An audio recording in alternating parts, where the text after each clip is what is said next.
عالمی یوم حجاب کے موقع پر ملک بھر کی طرح اسلام آباد میں بھی آگاہی واک کا انعقاد کیا گیا۔ اس موقع پر خواتین اور بچوں کی بڑی تعداد موجود تھی جنہوں نے ہاتھوں میں پلے کارڈز اٹھا رکھے تھے۔ واک میں شریک ہونے والی خواتین کا کہنا تھا کہ حجاب عورت کا تحفظ اور معاشرے کی پاکیزگی و تطہیر کا ضامن ہے۔ یہ عورت کا فطری حق اور مسلمان عورت کا دینی فریضہ بھی ہے۔ خواتین نے عالمی یوم حجاب کی اس آگاہی واک کو کشمیری ماؤں، بیٹیوں اور بہنوں کی جدوجہد کے نام کیا۔ ان کا اس حوالے سے بات کرتے ہوئے کہنا تھا، آج کا یوم حجاب ہم کشمیری ماؤں بہنوں بیٹیوں کے نام ہم نے کیا ہے، جن کی ردا اور حجاب آج ایک بہت بڑی آزمائش کا شکار ہے اور عدم تحفظ کا شکار ہے۔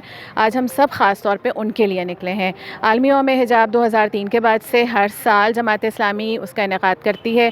اس سلسلے میں سیمینارز بھی ہوتے ہیں، واکس بھی ہوتی ہیں، پروگرامز بھی رکھے جاتے ہیں، اویئرنیس دی جاتی ہے عوام کو اس کے حوالے سے کہ دنیا بھر میں مسلم خواتین جو حجاب کی پابندی کا شکار ہیں ان کو یاد کیا جاتا ہے، ان کے ساتھ یکجہتی کا اظہار کیا جاتا ہے کہ وہ اس پابندی کے باوجود حجاب کو اختیار کیے ہوئے ہیں۔ اس کا مطلب یہ ہے کہ وہ اللہ کی اطاعت شعار خواتین ہیں اور وہ اس شعار کو کسی بھی صورت چھوڑنا نہیں چاہتے۔ مسلمان خواتین کا یہ حق ہے اور اسلامی شعار ہے ہمارا، اور اللہ سبحانہ تعالیٰ نے ہمیں وراثت میں یہ حق دیا ہے اور کوئی ہم سے یہ حق نہیں چھین سکتا۔